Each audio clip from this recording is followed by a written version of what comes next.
This is News Track coming to you from our Rayfield studio. I am Nisi Alan. The federal government has inaugurated a textile steering committee to develop the framework for establishing the Cotton, Textile and Garments Development Board in a renewed push to revive Nigeria's struggling cotton and textile industry. The secretary to the government of the Federation, George Akume, who inaugurated the committee in Abuja, said the move forms part of broader efforts by the administration of President Bola Tinubu to stimulate industrial growth, diversify the economy, and create jobs. Akume, represented by the Permanent Secretary, General Services Office, Abubakar Kana, explained that the proposed board will serve as a coordinating institution to strengthen Nigeria's cotton, textile, and garments value chain and restore the sector as a key driver of economic development. He noted that the decision to establish the Cotton, Textile and Garments Development Board was deliberated upon during the 149th meeting of the National Economic Council held on April 24, 2025. Represented by the Permanent Secretary in the General Services Office, Office of the Secretary to the Government of the Federation, the SGF said the cotton and textile sector had historically been one of the pillars of Nigeria's economy. According to him, the industry once provided employment for thousands of Nigerians, supported rural livelihoods, and contributed significantly to the country's gross domestic product and export earnings. National Agency for Food, Drug Administration and Control, NAFDAC, in collaboration with the National Orientation Agency, has flagged off a joint nationwide campaign to enforce the ban on sachet alcohol. The campaign is part of a broader plan by government to strengthen enforcement and reduce rising trend of alcohol consumption among minors in the country. Abuja correspondent has details. Availability and access have been identified as major contributory factors to the increasing alcohol consumption trend among minors in Nigeria. Report by the National Agency for Food, Drug Administration and Control (NAFDAC) indicates that 54.3% of minors obtain alcohol themselves from local retailers. This unacceptable trend, according to NAFDAC, exposes minors to alcohol and poses serious risks including addiction, poor academic outcomes, and long-term health complications among the promising growing population.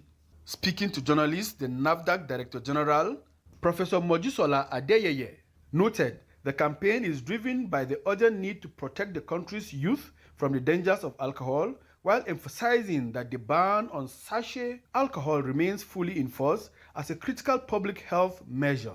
For kidnapping, you cannot be in your right mind and point a gun at somebody.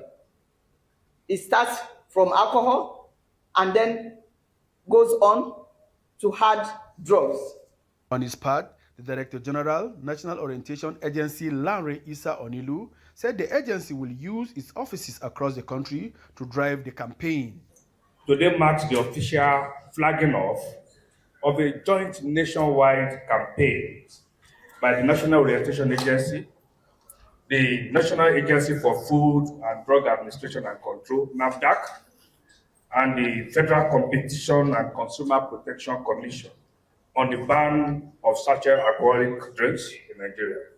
The DG National Orientation Agency maintained that protecting the future of Nigerian child is a shared responsibility for all.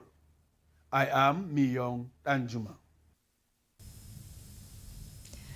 The need to safeguard the rights and future of young people, particularly girls, has again taken center stage as the Plateau State Gender and Equal Opportunities Commission intensifies its sensitization campaign across tertiary institutions. Acting chairperson of the commission, Olivia Daziam, stated this when the commission paid a courtesy visit to the Federal University of Education, Pangshin, as part of efforts to address emerging social vices among students. Our correspondent witnessed the event at the boardroom of the university. The visit aims to promote awareness on gender rights and discourage harmful practices among students, as well as strengthen collaboration with tertiary institutions in addressing issues affecting young people. Acting Chairperson, Gender and Equal Opportunities Commission, Olivia Dazem, explained that the Commission considered it important to engage higher institutions because of the increasing involvement of young people in negative practices such as prostitution, ovarian eggs donation for money, and surrogacy, which she said are not regulated by law in the state. Represented by the Director, Media and Investigation of the Commission, Nene Dung, the chairperson called for collaboration with the university to enable the Commission conduct sensitization programs that would educate students on dangers of such practices and guide them towards making responsible life choices. First of all, the Gender and Equal Opportunities Commission was established by Section 3 of the Gender Equal Opportunities Law 2015.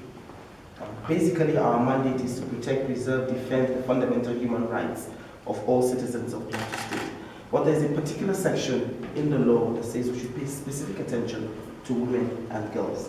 And we believe that the Federal University of Education, Pangshin, is one institution that is doing its best to ensure that it provides the needed education that our people need. Responding on behalf of the Vice Chancellor of the Federal University of Education, Pangshin, Professor Noel Wanang, the Registrar Yadok Longtong welcomed the initiative, describing the proposed partnership as timely and beneficial to the students whom the institution regards as its children. A child does not belong to only one person, and for us as an institution, they are not our students, we see them as our children too.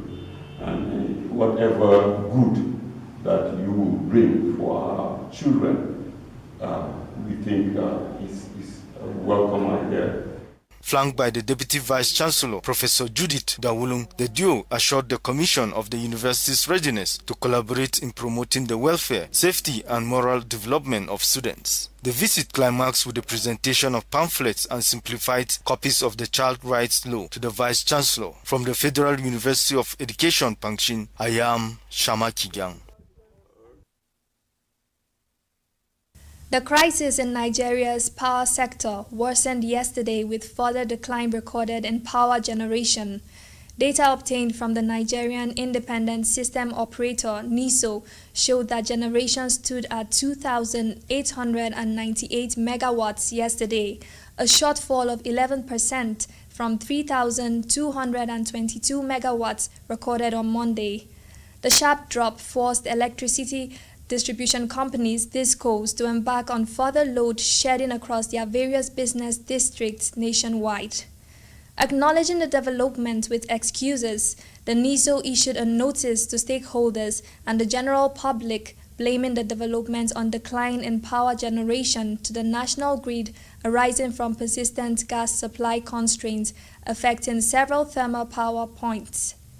According to operational data as of 4 March 2026, it indicates that thermal power plants require approximately 1,588.61 million standard cubic feet of gas per day to operate an optimal capacity. However, actual gas supply to these stations was approximately 652.92 million standard cubic feet, representing about 41% of the gas required for optimal generation. The operator also noted that the developments further reduced the total generation available for dispatch to the national grid and contributed to the current generation inadequacy being experienced across the system.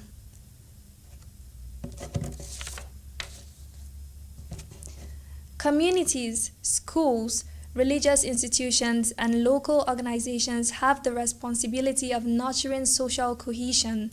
These were the views of stakeholders during a high-level dialogue and roundtable discussion on the topic "Unpick Divisive Narratives and Promote Social Cohesion."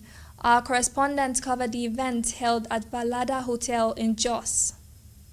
Table discussion organized by Center for Democracy and Development brought together participants from government, civil society organizations, security agencies, development partners, and community leaders. It aimed to address the growing challenges of misinformation, disinformation, and hate speech that will shape perceptions that escalate conflict in the society. Development consultant with the Center for Democracy and Development, Edosa Oviawe, and the Assistant Program Officer, Gachomo Horo, highlighted the growing role of digital platforms in amplifying harmful narratives and called for responsible communication from both leaders and media practitioners. So we are looking at how can we ensure people verify this information when they hear it before spreading, and that way we are able to address some of these issues.